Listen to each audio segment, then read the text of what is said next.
Welcome to the BOP, the BLERD official podcast. We are ready to have fun and spend some time with you. Oh my gosh, the pre-show to this is like, if you guys were privy to our conversations before the camera starts rolling, we would, you guys would, you would cancel us probably for at least a day, for at least an hour. We'd be put in punishment for an hour. Number one person in punishment would be Hilton George. Hilton George, how are you?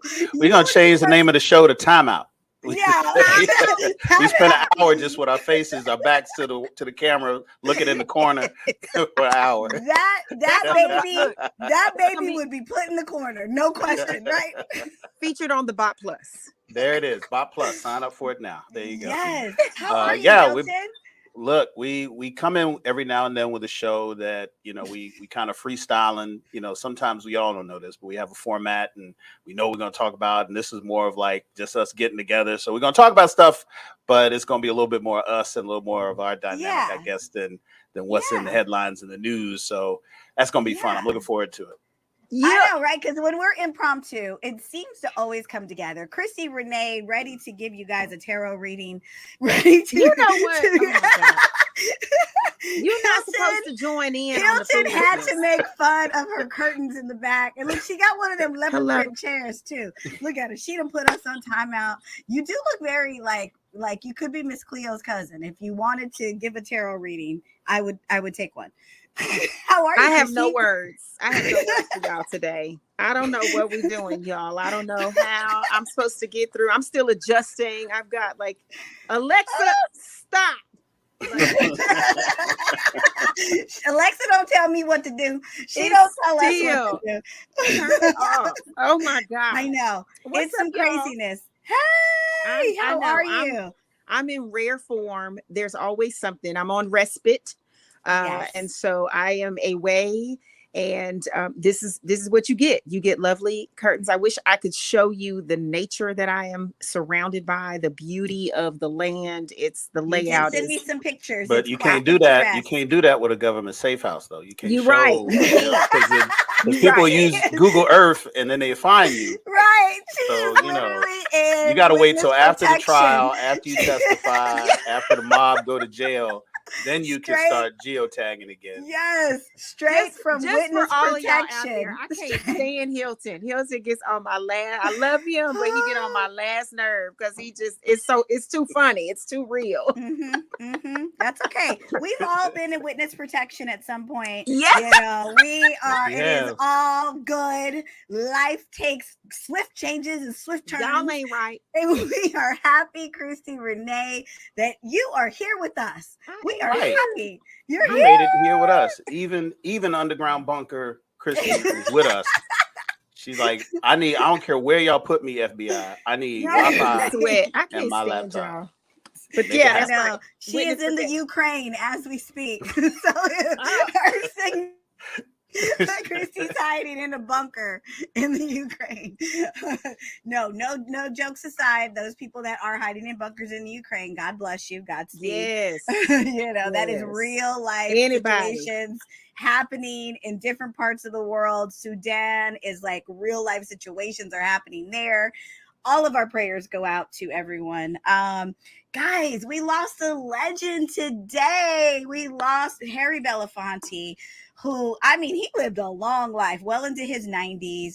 This is a legend for the Black community. Obviously, he kicked down doors in the entertainment industry as a singer, an actor, performer, musician, but he also kicked down doors as an activist. I think that's one thing people didn't really know, at least this generation. They didn't know how involved he was with civil rights and how he was one of the people who would fund, Martin Luther King and fund different rallies. And, he was a very influential, very successful man. So for him to have even given money or lent his celebrity or, all of that, he deserves we need to celebrate his life. So BET, start putting together the tribute video. We lost Christi. I told you, FBI. Like we said FBI, and look, see, See, I mean, she got a handler off camera coming in saying you can't say these keywords. Right. You say this, you get shut down. You get shut down. All right. So now, if we do see it, and we start, seeing people's names and stuff, and we'll be like, okay, who's Herman? Who's Herman? Who Herman calling? Why Herman keep calling you? Who's that? Herman said calling at this through. hour. Why he coming through? Herman said he out front, come to the door. Herman said he coming through. Your Amazon delivery man can tell you to come out and meet him. What's going on? Please get back to Dayo. Come on, it's Belafonte time. So fine. Hilton George, let's get ourselves out of the. Where's Dana when I need her? Dana's not here to save you. Dana is not here to save you. I'm still Hilton George. Let's talk about Harry Belafonte. Hilton. Yeah, that was my man. Listen, okay, so what people don't know about Harry Belafonte is that as serious roles as he played back during the 50s and 60s, right? Musicals and black and white, dramas with amazing actors and stuff like that. He was actually really, really funny. So you may remember a movie called Uptown Saturday Night. Yes. Right? Where he was playing was it Geechee Dan Buford? A gangster. It sounds funny just talking about it. I mean, this brother, he took a crazy out of just this crazy uncle persona, merged it with the Godfather, put the little cotton swabs in those jowls and people don't even know that was Harry Belafonte. He was so dignified. He was like Sidney Poitier, where he was kind of in that lane of playing these very dignified and roles that you had to play back then before we really were able to get loose. But then got into the 70s, and he just played this hilarious character. And if you haven't seen Uptown Saturday Night, it's actually kind of hard to find.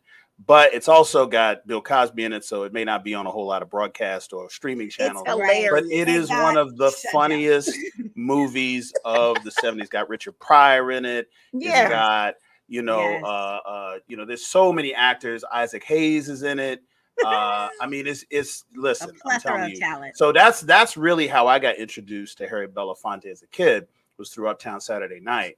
And then started seeing him in a lot of his other roles. Now he's been quiet because the old man retired, kind of pulling back from the limelight. But his role in the civil rights movement he was the guy that activated Hollywood. So when you look and you see all of these like Marlon Brando and Paul Newman and people up at the mic standing alongside civil rights leaders speaking about the issues of the day and all that sort of stuff. He was the one that leveraged that. Like he was the one that brought Hollywood into, this political activism that went all the way through the Vietnam War till today. Like he was one of the first people to do this for almost any cause. Yeah. So he was very impactful, extremely talented, kicked open tons of doors. I don't think we would have the Hollywood entertainment landscape we do today without a guy like him who embraced his blackness culturally, but also his I think it was West Indies he was from, where he brought a lot of that musical influence to his performances and things like that. Really, really broke down doors at a time when it wasn't popular. So sad to lose him. He wasn't in some ill health. This is natural causes. This man is 100 years old. Lived a full life. Lived the fullest of full lives. Right. And he will be missed sorely. Yes. Oh, beautiful. I'm so glad you brought that up because you're right. Nowadays we see actors and we see musicians and they're very political and they stand up for causes. And Harry Belafonte was really the person who got white Hollywood to participate and stand up. Christi, what are your thoughts? Because he was an icon. I know. He's like it's like a legend, one of our heroes, Yeah, absolutely. I have been enamored with, Mr. Harry Belafonte for as long as, I go back. I didn't see that movie that Hilton just referenced. I didn't see that until maybe a few years ago. I may have seen it a long time ago, but I actually was able to soak it up and appreciate it a few years ago when I saw it and was like, where has this been all my life. Like, this is amazing. It's like classic actors. Yeah. But he definitely, I mean, it's an understatement to say that, you know, he was an activist. He, like you say, I mean, literally was like the founding father of an artist coming into their space and saying, but the world is more, we have to do things, we have to use our stage and our platforms. And he put so many things into motion, and he continually passed the baton, if you will, or left the charge to the rest of us that have a platform to basically, you know, make every attempt to save the world. And that's, you know, when you have a voice and you have power and and a presence. And he I was watching something earlier this morning. Of course, once the news, you get to see all these different things. And so I was watching that 2016, I think it was, when he got the an NAACP medal. And so in his speech, you know, he talked about how, yeah, he can sing and he can dance and he can act and he can write and create. But that's the biggest thing that he could do was on life stage, was to fight for others. And he did that. That was a different era that did those kinds of things. And it's interesting because we can talk about certain artists. Yeah, just as of recently, Lizzo is another one who I have to give her credit, and she definitely pulls from that blueprint that the iconic Harry Belafonte created of using your voice. She was told not to go to Tennessee. She said, why? Tennessee needs me. And then with all of the hysteria around, you know, drag queens, I mean, just the hate that comes with that. And she's, you know, she's tough enough to get up there and challenge everything. And so it's that fire that he has the torch. I do love there's a picture that I found this morning of him passing a baton to the beautiful and fierce fire Jesse Williams, actor and actress. And Jesse Williams has oftentimes been likened to Harry Belafonte, and he takes very good ownership of that role and that task. And I just am so thankful. He was sexy. He was. Cool. He was now, cool. see, we was going real. Listen, 15 minutes in. Good, weren't we? We was doing good. Yeah, y'all up here iconic, lusted after this man's immortal soul. The iconic scene in Carmen Jones. The iconic scene in Carmen Jones where he kisses Dorothy Dandridge's from her feet up her leg. Like, that has been played out in various cinematic. So anyone who's watching the BOP right now who's under 30 and maybe does not have a direct relationship with Harry Belafonte or his body of work, he the one your grandma was fanning herself about when she come back from the theater. He was Talk to your granny. Jordan. He was the first black sex symbol, because wasn't nobody lusting after Sidney Poitier. Okay, let's keep it real. He was lovely. He was a great actor. He was important. But this is what is called polite denial. No. This is like, no. Sidney was sexy. Sidney was sexy in his own way. He was so regal. Regal, not sexy. But that's sexy. He was not. The sexy was this island brother who was singing and dancing and playing these leads that had a sexual tension with the female lead. Well, you know what though? That was the beautiful part, because I think up until that point, had we seen two black people be in love and see the passion and see, like, that's why that movie was so groundbreaking, so revolutionary. And like she said, he was opposite Dorothy Dandridge. And I know you guys had got a version with like Beyonce. I forget who that one was when they tried to redo it. Go see the original Carmen Jones. You can find it. It's streaming somewhere. But yeah, that was the movie that we got to see for the first time, two black people in love, and the passion and the fighting and the loving and it was just everything, right? So Sidney Poitier was amazing, regal. Harry Belafonte was amazing. handsome. They were both regal, handsome, and that's one thing I miss. Like, Yeah. actors back then, the class, Classic. It was classic. It's like the way they treated women, the projects they picked. You know, nowadays, I mean, we get stuck in these ruts when something's like hitting. This is what they do. They do 10,000 projects that do this. Back then, I mean, they really were.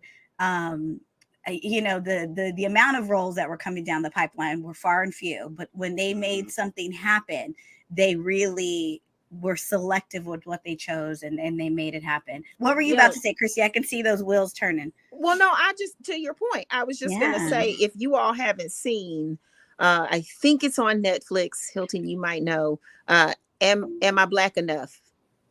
Is that black enough for you? It's a it's a documentary, and of course Harry Belafonte is in it, Sidney Poitier, and it just and a host of others. Is it black enough for you? It's on Netflix. Yep.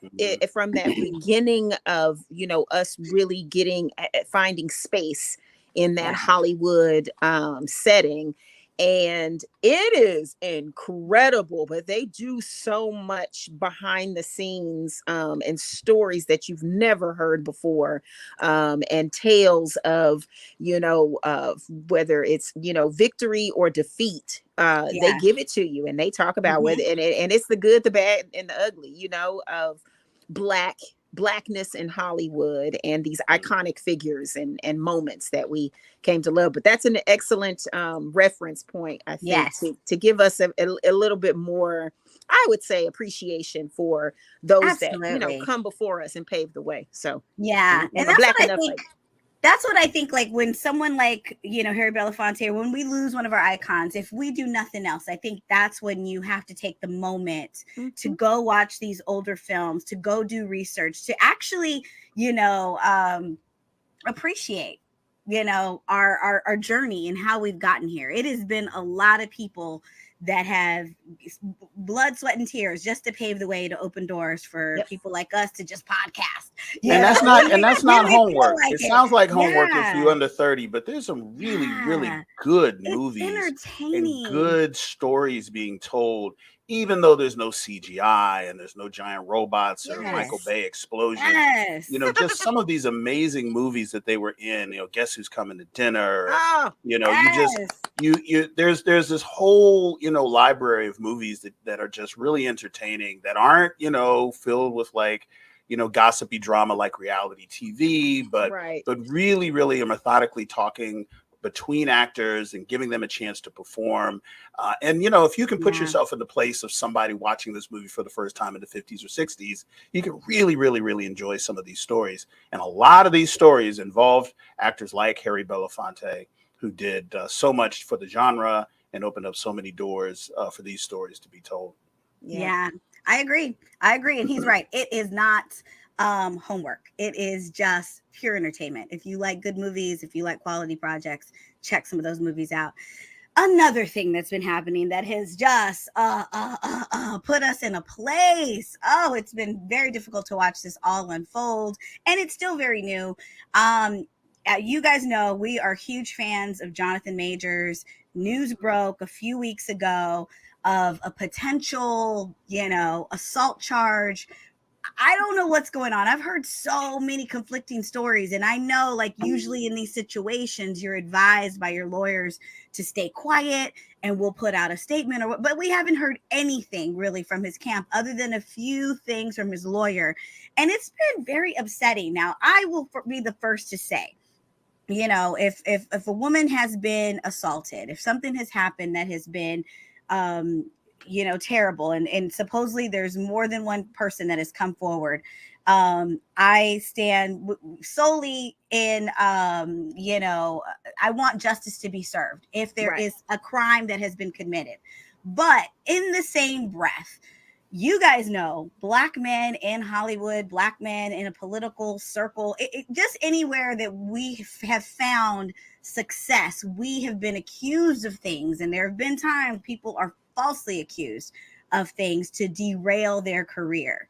And this one's been difficult to follow because, obviously something happened. He was with an ex-girlfriend or potential girlfriend at the time, and she supposedly reached for his phone because he was texting other women. I don't know. Something happened. But then there was just an arrest, and then there were all these other reports, and the lawyer said that, they've released a video of her at the club later that night. So if she was hurt, this possibly couldn't have happened. There have been other women to supposedly say, oh no, he's, assaulted me. There have been other people have come forward and said she's absolutely lying. There is no proof. So who knows what's going on? We actually reviewed Creed a few weeks ago. We reviewed Ant-Man and the Quantumania. I mean, we are huge fans. So I will say I am waiting. I'm going to actually do what we should all do, is wait and just assume someone's innocent until proven guilty. If something happens, I mean, we're going to find out. That's one thing you will know. If there is smoke, if there's enough smoke, we will find out if there is really a fire. But how do you guys feel about it? Because it has just been weird. Like I've seen so many things that contradict it, so many things that support it, and I'm just like, I hate that this is happening. Hilton, how do you feel? We have to keep like that one foot in the space that you were talking about of like, okay, the details haven't all come out, and the story is moving slow. And this idea of accusation and guilty upon accusal and all of this sort of stuff plays into it, and it's hard because we're fans, but we also have to be mindful of the delineation between actors and their personal lives, and we can't allow one to kind of cloud our view of the other. Exactly. My thing is that this has been mishandled, I think, from a PR perspective from day one. And I think it's lent itself to a lot of the speculation that it's all we really have, right? If there is a video, which they said there was, from the car that exonerates him, like, why isn't that out in the media for people to see? If there is a full-blown retraction of the charges, then why is the New York court system or the New York criminal justice system still levying the charges against him and haven't dropped the charges yet? We just keep getting this sense that there's another shoe to drop, and it either doesn't drop, how or when, or isn't the shoe that we thought it was. And you see these things and I know, Karan, as somebody in show business, you probably have a sense of this that the average person does not. When your PR team and your agency drop you, that is a sign that there is something on the other side of this that we haven't seen yet. Because this is the $1 billion kid here, right? An agency choosing to drop Jonathan Majors. This isn't him getting fired from McDonald's as a part-time window employee. This is, as an agent, you are getting a percentage of potential billions of dollars over the next 10 years of roles that this actor is going to be playing. His PR team and all this, to have them just put out a statement that they have left him without a statement as to why or anything like that lends me to believe that they might have seen something or have been privy to some information that has not broken yet, that I think is going to severely impact, all of this. But the fact that it's still hanging out there is a problem. There's two battles to fight on this. There's the legal battle, and you can see that play out because this is all legal filings, Freedom of Information Act, everybody can see. But the PR battle, as to what is going on with your communications with the fans and the studios and all of that, is not playing out at the same pace as the legal piece. And we're no different than I think everybody watching, because we don't have any specific information. And, the thing that really strikes me and I guess concerns me is that this brother has been acting alongside some of the biggest names in producing, directing, acting, and media for the better part of a decade, if we really want to measure it out. Yeah. And not one person has come forward to say whether or not they know or have a sense of what's happening legally, but just to say this, whatever y'all see up here on this legal battle here is not the Jonathan Majors I know. The Jonathan Majors I know is this lovely, super talented, amazing person who I could never see as doing this. And I hope that he makes it through, Jussie Smollett had more people coming out for him for the most Right. obvious story in the world than we have for Right. Jonathan Majors. And I'm just like, all of these people, Black actors and Black activists and people who he has played, you know, and you're just like, Oh, nobody's got awful. anything to say. Right. So it's just a bad situation that on one hand, I hope his people can finally get ahead of and kind of like taking control of the narrative if there is something positive or some way to steer this that would shed more light. But at the same time, I'm also looking at the criminal justice system saying, look, somebody from the DA's office needs to come out and say, this is what we have. We are going to take this to a grand jury, you know, and kind of let us know, because the speculation is hurting him. And if it's a chance that it's hurting him in unfair ways, that you can't get back. Right. You know, you can't, if this plays out like we're talking right now, for the next 3 or 4 weeks of just getting drip, drip, drip, drip, drip, bad news, and then ultimately he's exonerated, those roles don't come back. Yeah. You know, his image doesn't come back. Yeah. And I hope that if he is to ultimately be exonerated, that happens sooner rather than later, so that he doesn't damage, you know, himself as an actor in his career. But also at the same time, if he's guilty and there is truth to come out, know that. you know, he's got all these people who are supposed to be coming out saying this. Well, who are these people? Right. You know, anybody can say that. Like, why are we not seeing these people? Where are you, Gloria Allred? You're usually the face of this kind of thing. That you know, I mean, I'm joking, but together, right? But we're you know, we're all in our little bubbles trying to figure out what's going on with this brilliant actor, and you know, we want to get this, we want to close this loop for whatever, better or for worse. But being out here in our own imaginations is not a good thing for anybody. I know. And Marvel, I'm sure, like, I mean, we know he's in quite a number of projects. He is phase 5. It is, exactly. You don't have phase 5 without Kang. And in my opinion, you can't have Kang without Jonathan Majors. And he's already shot. We already know Loki is shot. Like, Loki is finished. It is like finishing touches are happening. We know that. I mean, it is so many things. And so I know the executives are probably losing their minds. But you're right. We're kind of in this gray area where it's like, their text being released, and we don't know if it, like, you know, it's just all so confusing. Chrissy, how do you feel about it? Because we have been, I mean, it's just tough when you see it's a tough situation if it ends up that he's guilty. It's a tough situation if it ends up that he's innocent of this. Right. Like, it is all bad. Right. Shoot. I feel a lot of what both of you have already said. You know, I on the one hand, it is, I mean, it's painful because we are such big fans, but it's not just about the fandom. It's about the support and the celebration and appreciation of celebration for and appreciation of this young Black male actor being, you know, thrust into this space and occupying it with his civil rights sexiness, you know, and his energy and his frequency. Like, you know, he's not the typical, but for our overall community, he represents that, right?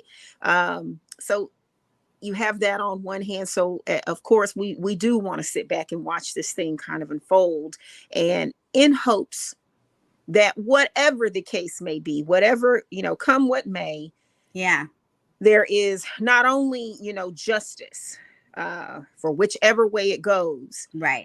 But there's therapy, and there's, you know, help, and there's retribution of sorts, and there's, you know, some progress, some forward motion progress, so that this can be something that, you know, people can recover from, and and pivot and be able to go on and do some other things.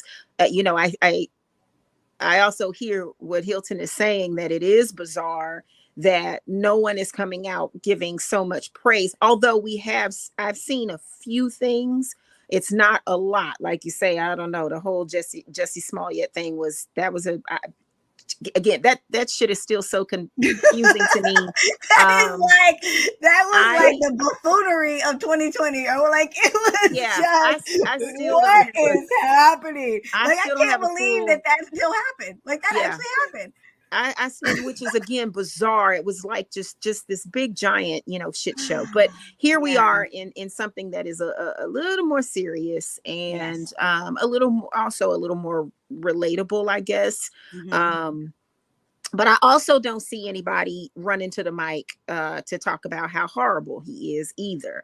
So I'm kind of grateful for that. And maybe everybody, I don't know. I it could be some, let's wait, because they might have something that can just completely exonerate him from this. That's really honestly my hope. Yeah. But and also at the same time, we know the justice system, and it don't function the same for everybody. And I also know that there is a real thing called the sunken place, and that many of folk are sucked into that vortex, a lot. And damn, I just wish I could get that boy surrounded with some, and by boy I mean like in the most loving way. I mean that, like in the most endearing way. That man, I wish I could get him a friend like John Boyega and to give him some how you move forward from this. It don't fix all the problems, but I think we deal with things differently when it's kind of considered in-house. And so without me saying too much, because I feel like I'm talking in code, but I got no. Look, my 23andMe is hearing everything you're saying. I got you. That's what I got you too. Because think about this. This is what it is for us as a Black community. When we do right, we're going to celebrate you. When we do wrong, we need to surround you and help you get the help you need. Yeah. So whatever way this comes out, I understand what you're saying, and it's one of those situations where far too often, Hollywood may write you off, this may write you off, that might write you off. Yeah. But as a community, if we could stand up and celebrate you, then we can stand up and lift you up also. Yep. Yep, so absolutely. That's where we kind of that's how we should think of it. And when you said this boy, he is every Black man is one of our boys. It's that's one of our, yep. You know what I'm saying? So I remember seeing a meme where it showed a young, cute little Black boy, and then it showed an older, Black man or an adult Black man, and it said, "When did this little cute boy turn into a criminal to you? Like, when does it? You know what I'm saying? Yeah. So it's like society has already put all Black men, I feel, behind the 8 ball. So for us as a community, I know a lot of people don't understand it, that we're even on the fence, but it's like, we're on the fence because we have to protect each other. We've had to do this throughout history. So it's one of those things where obviously we want justice to be served if there was a crime committed. And thankfully these days, if something happened in that taxi cab, 90% there is probably a video. There's probably some footage. There's probably someone, there's something that captured something. There's so many cameras in this world corroborate that. Yeah. That can corroborate it, can clear it, can do whatever.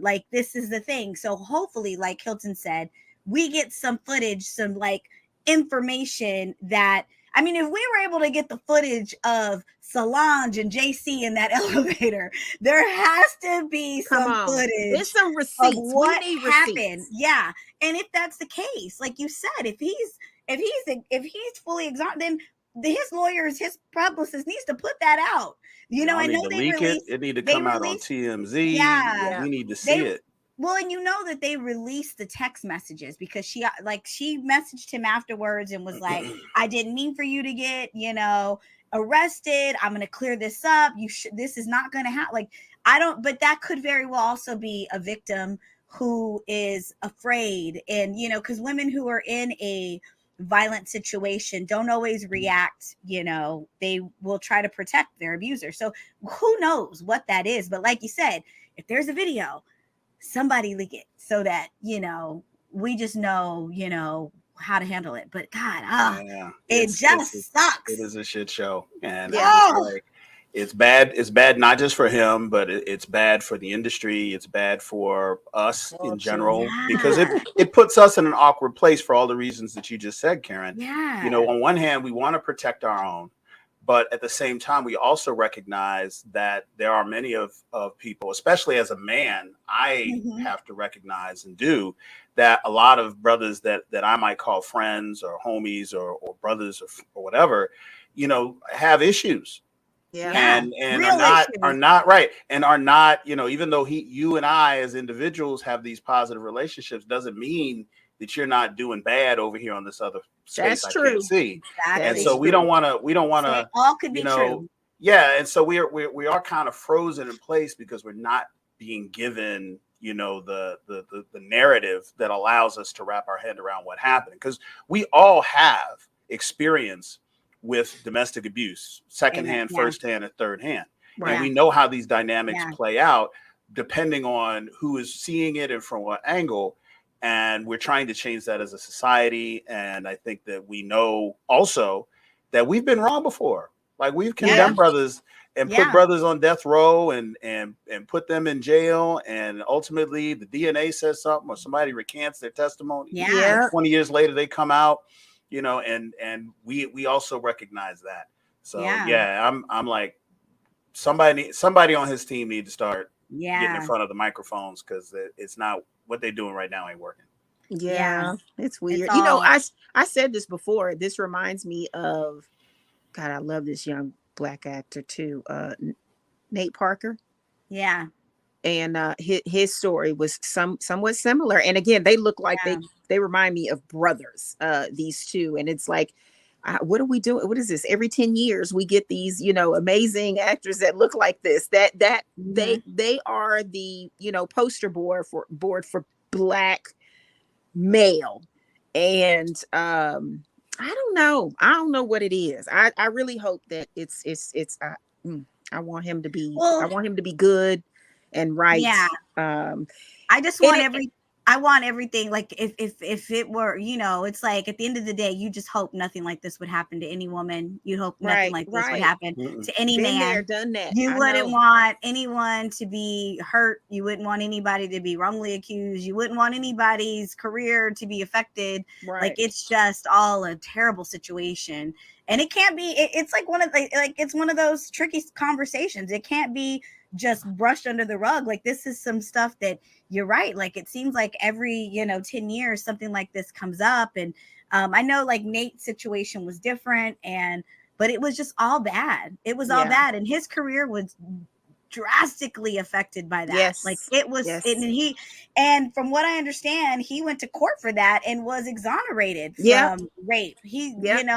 The evidence didn't say that he did that. His career never recovered. Yeah. Because it came up and because that young woman, unfortunately, she took her life. It was something that could not be, his career was just not salvageable. At least I know that he directs now and he's kind of behind the scenes, but as far as him being a leading man actor, it's like he just could not come back from that. So it's one of those situations where it is just no bueno. Terrible. Yeah, it's no bueno. And you know what? Isn't this weird? I'm sorry. Isn't this weird though? Look at the polarizing experience we're getting with this. We're on first he does this bromance photo shoot and gets under attack. You know, Michael B. Jordan isn't under attack, but he is. And then now we're at this point, and this is all in the span of like a couple months. Like that is just so, it's so bizarre. Again, I oftentimes feel like that's why I think we're in the place that we're in, because we felt like we were like we felt like why are y'all picking on this man? Like we were having to defend. He's a trash, like he's a gift. Like the real crazy part of that is that it goes back to what we were talking about, Karen, where because there is a lack of a hard narrative, that gap of knowledge allows for other voices to come in and imagine.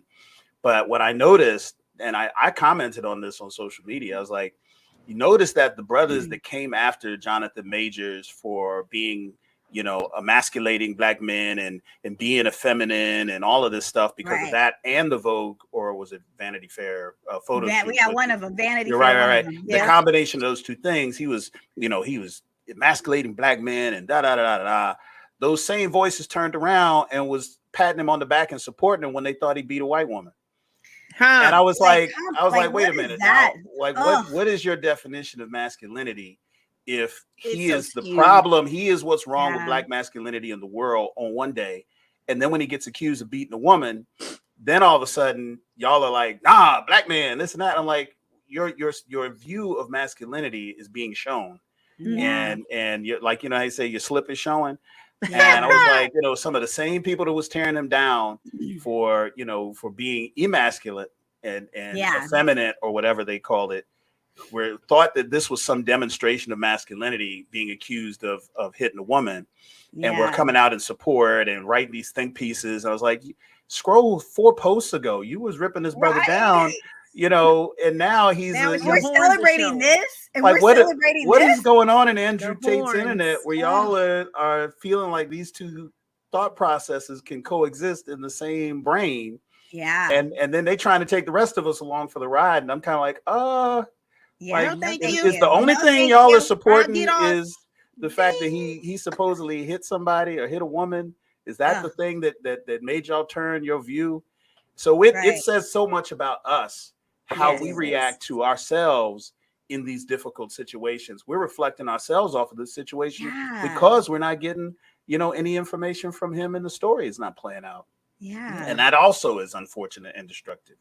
Yes. But imagine, I don't know if anyone here and anyone listening has ever been so compounded and piled on by so much, and you're trying to fight for your life. And have you ever been so confused and so bewildered in a situation that you can't even find the words, you can't even formulate a sound out of your body because it's so like, if in fact, if there were some mistakes made and all of that, and you just think, holy hell, like this is my whole livelihood now down the drain, I made a mistake, if that's the case, or if it's what the hell, I'm completely like, that ain't even what happened, and it's so overwhelming. Like, either way, it's just that type of bondage that you can find yourself in is incredibly damaging. And I just hope, again, for everybody's sake, I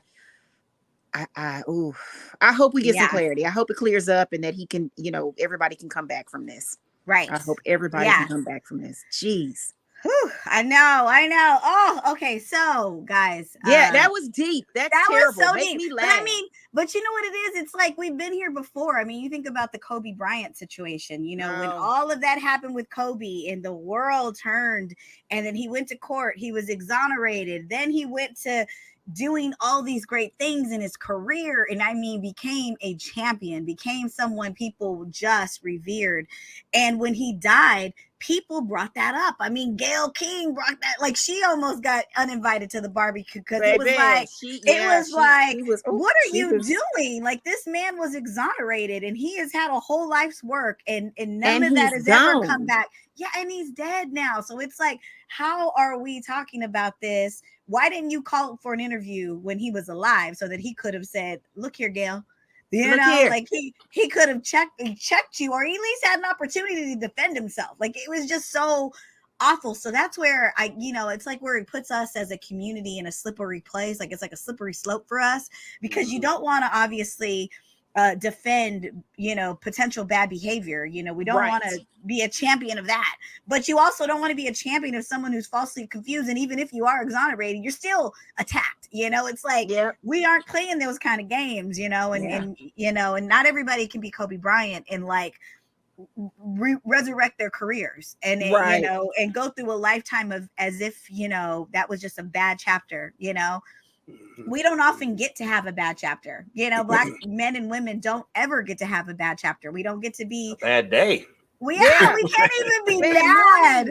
We can't even be like mad. Otherwise, you're like, oh, she got attitude. Oh, she and it's like, what do you mean? I'm doing exactly what anybody else would do in the situation. Yeah. So yeah. Okay, what's funny? What's funny? I don't know. What's funny? So get this. I mean, we are going to MomoCon in May. We will all be in the house. We are going to do a panel, and we want all of you to come and join us, because that panel we're going to actually do live. We're actually going to do a show live. We will be together. And we're going to be at BLERDCon in July. Yes, we will all be there. We're going to do the same thing. And that's one of the things that I'm excited about this year, is that, the BOP is going on the road. So we know of 2 dates for sure that we will be together, that we're going to discuss something cool, something fun, something geek, something blurred. And, sometimes fabulous, sometimes we have to have these serious conversations, because I feel like, we're blurs, we're part of a community, we're part of a family hood, and it can't all be superheroes and action films. We sometimes got to have these conversations where hopefully we grow, and hopefully we learn, and hopefully we celebrate icons like Harry Belafonte. But yes, okay, so MomoCon. Where we getting ribs? Is that on the agenda? I don't want to give too much rib information away, because I don't want a whole bunch of people crowding our spot. We got a secret spot. They might take and then we be like, oh, we heard about this from the BOP, and the BOP don't get no check from that. Right. And we in line. We don't even get the front of the line for that. And they said we out of ribs. We out of ribs because y'all talked about us. We out of ribs. I will, I'll protest. I'll tear that motherfucker up if they out of ribs. I need to talk to Fat Matt. I am showing up. See, you're the one. See, but they don't know what day we going. They don't know what day we going. They don't know. Because I'm about to buy us. I'm about to buy us BOP ribs bibs so that we can go there. Wow. So that we you said, look, you say my trash bag, fashion was not hitting, so we got to make that. It was great, but we're taking it up a notch. Make it sexy. We're going to be show on up brand. in our Waffle House slides and our BOP ribs bibs. Say that 10 times fast. Say that 10, and we are going to show up. Wow, we're going to get sued by 4 brands, because we're going to be running around misrepresenting everybody's brand. We will on BOP Plus open up our store where you can buy your own BOP ribs bib, your merchandise, so that you can eat a rib properly. I mean, it's like now, for those of you who don't know, who are watching the BOP and don't know where MomoCon is, in Atlanta, right? So it's at the World Congress Center, and MomoCon it's an anime, it tags itself as an anime con, but it really is more pop culture, because there's a lot of different fandoms there. Lots of artists, lots of panels, lots of guests, voice actors. Karan Ashley is going to be there, among others. As if you go to their website, you'll see. But they do some amazing stuff, and they're like 25 years old. And there's like 60,000 people there this past year. And Atlanta is just a fun place to go. There's lots of really great things to do at night, places to eat. It's a chocolate city. So if you're not in Atlanta and you're wondering, oh, could I go and do that? Absolutely. You come out, just get your badge, come on through. It's all access. So if you buy a badge to MomoCon, you can do pretty much everything. And we're gonna have a booth. I think we're gonna be near like the cosplay area, and we'll show you. Shows up with a DJ. That's all I gotta say. We'll have music. Shows up with a DJ. I will obviously show up, and we'll battle Rangers. Yeah, and we'll battle anybody that tries any other DJ. He will battle. We be turning up in the space. We like to bring a little bit of the blurred experience to the nerd space. And so we have the music and the cosplay, and we're grooving and creating a vibe. So it's a little oasis in the middle of the. We've already asked. We said, look, there's only one requirement, and the requirement is that Karan Ashley be next to BLERDCon.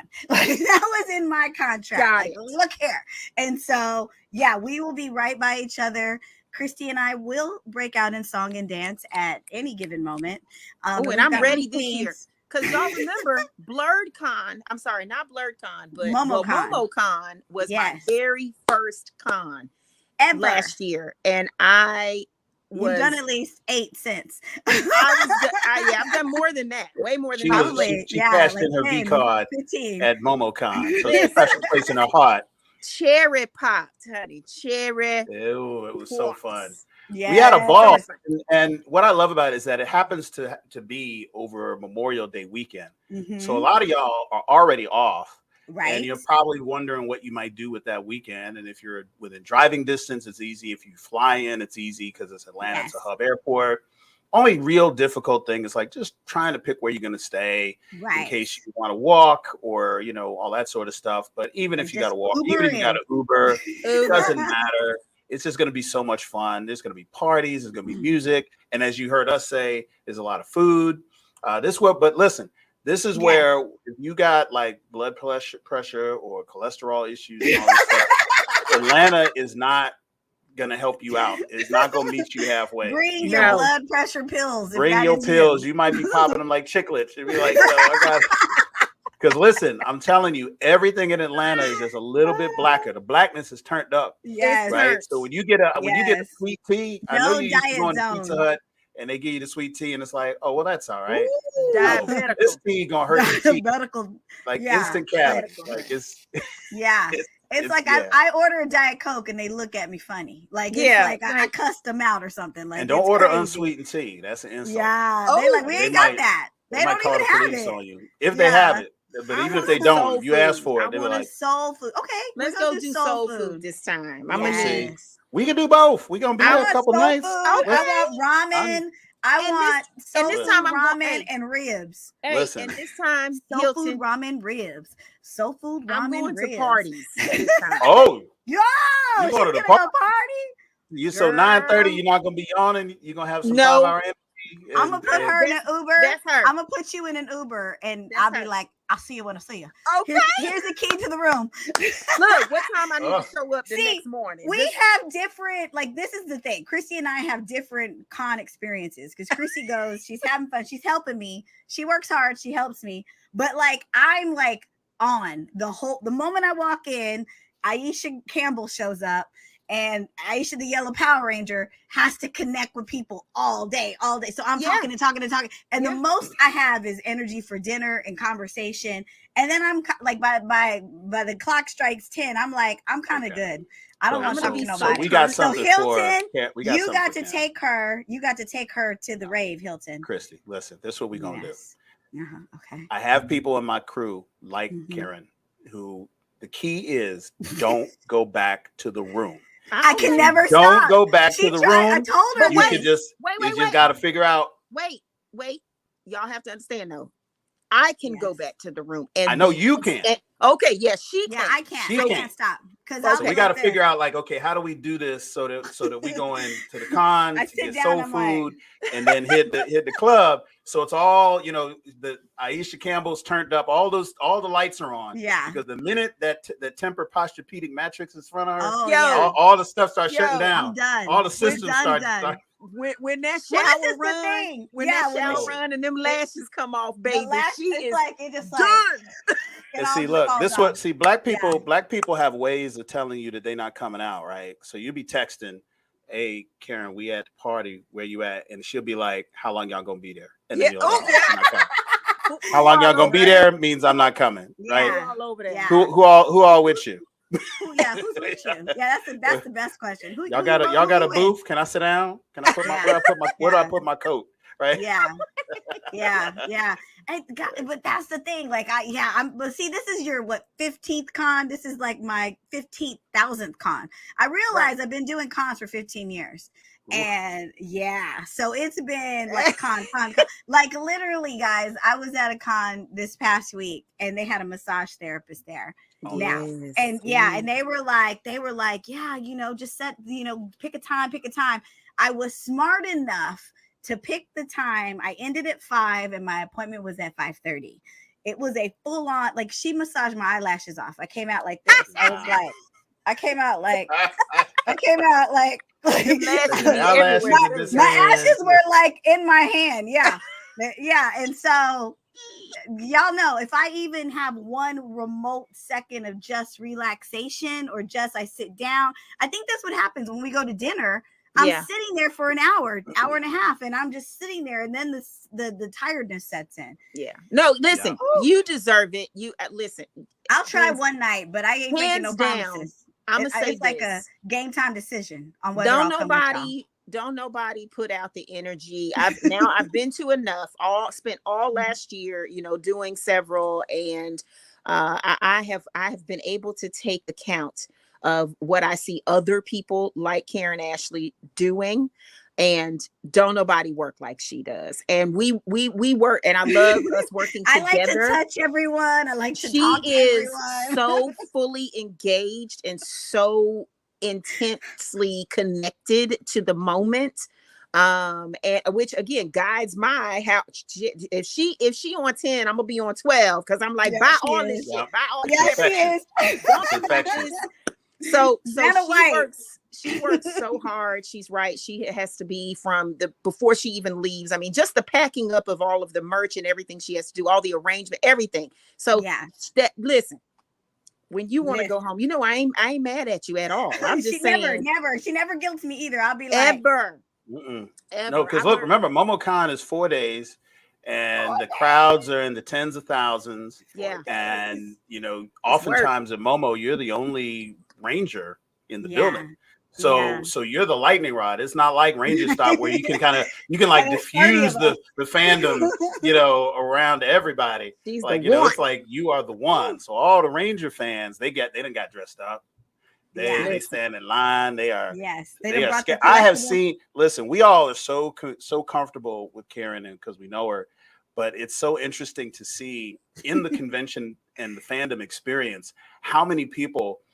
Yeah, like we'll be sitting there talking. It'll be like the three of us sitting there talking, and there'll be somebody like 13 feet away, just kind of standing there, like not sure if they should come over, just shell shocked. And Karan will be like, "Oh, sweetie, come on over here," and they'll be like, "Oh,"